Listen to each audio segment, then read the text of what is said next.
They made fun of the poor assistant managing their wealth. I spent 5 years planning their downfall. I, 32M, never thought I'd be the one writing here. But life has a way of throwing curveballs that leave you questioning everything. Growing up poor taught me 2 things: the value of hard work and how differently the wealthy view the world.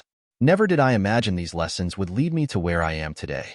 5 years ago, I landed a job as a personal assistant to one of the wealthiest families in our city. The kind of people who have summer homes bigger than entire apartment complexes. At first, it was just a job: coordinate schedules, manage household staff, handle personal errands. Pretty standard stuff. The family seemed nice enough on the surface. The husband ran multiple successful businesses, the wife was involved in high society charity work, and their kids were away at prestigious boarding schools. But it didn't take long to notice the cracks in their perfect facade. It started with small things. The wife would forget to pay household staff for weeks, claiming accounting errors. The husband would rage at employees over minor mistakes, then act like nothing happened the next day. They treated money like it was infinite for them, but constantly tried to shortchange others. Then I discovered their secret. It happened by accident, really. I was organizing their home office when I found documents that didn't make sense.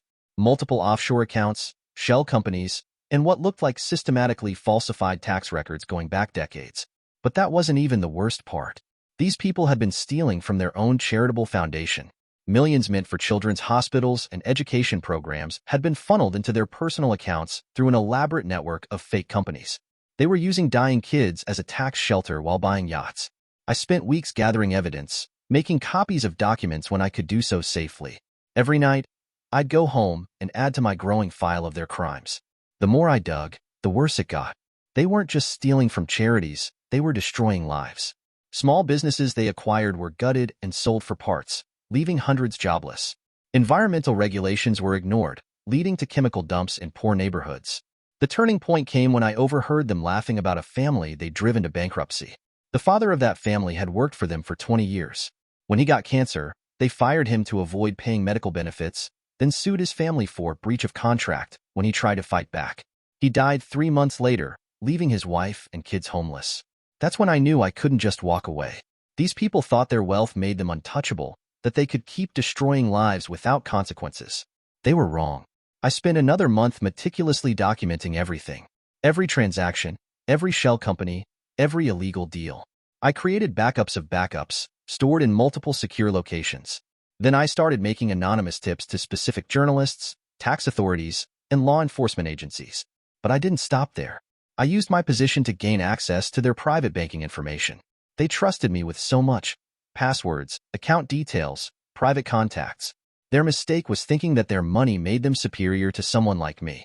They never imagined their hired help could outsmart them. I'm writing this now because tomorrow everything changes. In a few hours, various agencies will simultaneously receive comprehensive evidence of their crimes. Their assets will be frozen. Their reputation will crumble. And the money they stole? It's already being transferred back to the charities and people they robbed. They're at some charity gala right now, probably bragging about their latest donation to whatever cause makes them look good. They don't know that while they're sipping champagne, their empire is crumbling. By the time you're reading this, it will all be over. Some might question my methods, but I don't care. I watch them destroy too many lives while hiding behind their wealth and connections. Tomorrow, justice gets served. And the best part? They'll never know it was me. To them, I'm just the quiet assistant who handles their daily affairs. The evidence is solid, the transfers are untraceable, and my resignation letter is already on their desk. By the time they realize what's happening, I'll be gone. 5 years of playing the submissive employee while documenting their crimes ends tomorrow. Update. It's been 48 hours since everything went down, and I need to share what happened because things took turns I never expected. The morning after I sent the evidence, all hell broke loose. I was at my apartment, watching the news when their faces flashed across the screen. The headline was exactly what I'd planned for: prominent family under investigation for massive charity fraud. But that was just the beginning. I'd expected them to be angry, maybe even desperate. What I hadn't expected was their oldest son showing up at my door. Turns out, he'd been suspicious of his parents for years, but never had proof. He'd flown in from his boarding school because he recognized some of the exposed documents as ones he'd seen in his father's study years ago. The conversation we had changed everything. He wasn't there to threaten or accuse me. He wanted to thank me. Through tears, he told me about growing up in that house, watching his parents destroy people while pretending to be philanthropists. He shared stories that made my blood run cold. The charitable events at their house were just networking opportunities to find new victims. They'd identify struggling business owners, offer investments, then systematically strip their companies bare. But here's where it gets complicated. While we were talking, my phone started blowing up with messages from their younger daughter. She'd figured out I was involved too, but for completely different reasons. Unlike her brother, she'd been actively helping her parents, handling some of their shadier dealings through her own shell companies. She had dirt on me, or so she thought. The messages were a mix of threats and bribes. She claimed to have evidence that I'd been stealing from the family. Said she'd go to the police if I didn't help them claim all this was a big misunderstanding. The thing is, I'd anticipated something like this. Every transaction I'd ever handled for them was meticulously documented and witnessed. Her evidence was as fake as their charity work. What she didn't know was that her own brother was sitting in my living room, reading these threats over my shoulder. The look on his face, I'll never forget it. He pulled out his phone and started recording himself reading old emails between him and his sister, where she confessed to helping set up some of their parents' scams. This wasn't just about exposing their parents anymore. The whole family's secrets were spilling out. Then things got really intense. Their mother tried calling me, over and over. When I finally answered, she wasn't threatening or angry. She was crying, begging really. Said she knew what they'd done was wrong, but claimed it was all her husband's idea. She offered me money to say I'd made a mistake, that some of the documents were forged. The desperation in her voice almost made me feel sorry for her. Almost. But then she said something that made my blood freeze. She mentioned my little sister's new job at a prestigious firm. A job I hadn't told anyone about. The implied threat was clear. These people, even as their world crumbled, were still trying to play games. That's when their son made a decision that changed everything again. He called his sister and put her on speaker. The conversation that followed was like something out of a movie. Years of resentment, secrets, and lies came pouring out. She broke down, admitted to everything, including recent schemes even I hadn't known about. Turned out, she'd been planning to betray their parents herself, but I'd beaten her to it. While all this was happening, the news was going crazy. More victims were coming forward. Other employees started sharing stories. The family's carefully crafted image was shattering by the hour. Their social circle, all those wealthy friends they'd bragged about, suddenly couldn't remember ever being close to them. But the real bombshell came from their longtime butler. This guy had worked for them for over 30 years, and he'd been keeping his own records. He reached out through their son and shared a whole new level of evidence.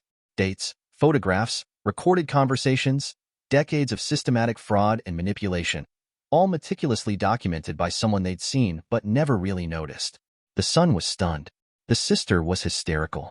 And somewhere in their mansion, their parents were watching their empire collapse, not knowing that their own children were now actively helping to expose everything. The money I'd managed to redirect? It turns out that was just the tip of the iceberg. The butler's evidence revealed hundreds of millions more, hidden in places even I hadn't discovered. I'm writing this from a secure location now. The death threat started coming in this morning, not from the family, but from their business associates who were getting dragged down with them. The son is with me, helping to coordinate with authorities. His sister is negotiating a deal with prosecutors. And their parents? Last I heard, they were trying to flee the country. But with their assets frozen and their passports flagged, they won't get far. Final update. It's been a week since my last post, and I'm still trying to process everything that's happened. The story hit international news, and things escalated in ways I never imagined. Their parents did try to flee, made it as far as their private airstrip before being arrested. The look on their faces when they realized their pilot had already been questioned by authorities was priceless. Turns out he'd been keeping his own records too. Years of suspicious midnight flights, strange cargo, and questionable passengers. The most surreal moment came during their arraignment. I watched online as these people, who once wouldn't even open their own car doors, stood there in standard-issue jumpsuits. Their lawyer tried spinning some story about them being victims of a vast conspiracy. Nobody bought it. The evidence was too overwhelming. Their daughter's deal with the prosecutors worked out, but not how she planned. She avoided serious jail time by revealing an entire network of similar schemes running through their social circle. Apparently, this wasn't just about one family. It was an entire ecosystem of wealthy people exploiting charities for profit. The investigators called it a country club conspiracy. The son has been incredible through all this. He's working with the victims' families, helping set up a legitimate foundation to actually do the charitable work his parents only pretended to care about. The butler joined him, using his detailed knowledge of their operation to help track down and repay people who'd been cheated over the years. Remember that family they destroyed over medical benefits? Their son reached out to me yesterday. The money his father should have received for his cancer treatment, plus damages, has been returned to them. They're getting their house back. His mother cried when she found out. Not all the damage can be undone, but at least some justice is being served. The press has been trying to figure out who orchestrated all this. Speculation is running wild. Some think it was a rival business mogul, others suspect disgruntled investors. A few conspiracy theories suggest government involvement. Nobody's looking at the quiet personal assistant who just quit his job. I plan to keep it that way. Their social circle is imploding. The daughter's revelations triggered a domino effect of investigations into other wealthy families. Every day brings new headlines about another prominent figure being exposed. These people had created their own little world where normal rules didn't apply, and now that world is crumbling. The family's mansion is being seized and converted into a homeless shelter, the son's idea. He's using his share of the recovered assets to fund it. Their summer homes are being sold to repay victims. All those fancy charity galas they hosted? The spaces are now being used for actual charitable work. It's strange walking around the city now. Places that used to intimidate me, the exclusive clubs, the luxury stores where I'd run their errands, just look hollow.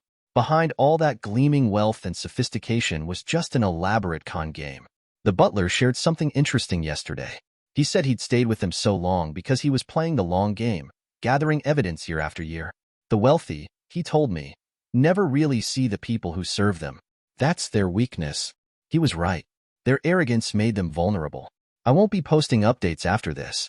The investigators are closing in on their wider network, and I need to stay completely off the radar.